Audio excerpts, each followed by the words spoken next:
எங்களுக்கு வயசு ஆகத்தான் ஒரு விஷயம் புரிய ஆரம்பிக்குது.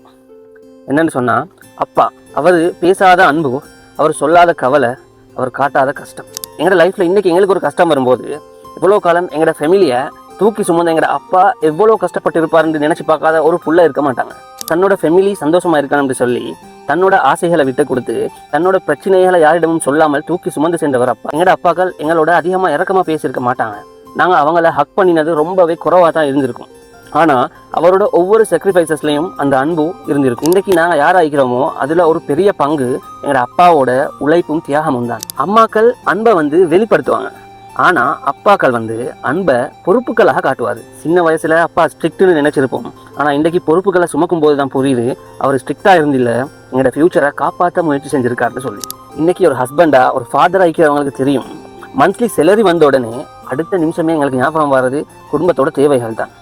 ஸோ எங்களுக்காக நாங்கள் வாங்க நினைச்சதையும் முட்டுட்டு குடும்பத்துக்காக செலவு செய்கிறேன்டா என்னன்னு தெரியும். அந்த உணர்வில் தினமுமே வாழ்ந்தவர் எங்களோட அப்பாக்கள். இன்றைக்கி நாங்கள் ஆயிரங்களில் சம்பாதிச்சாலும் வீட்டில் இருக்கிற காலங்களில் அப்பா வேலை விட்டு வரும்போது அப்பா கொண்டு வர ஒரு சின்ன ஒரு ஸ்வீட் ஒன்றுக்காக பல மணி நேரம் வெயிட் பண்ண காலங்களும் இருந்தது.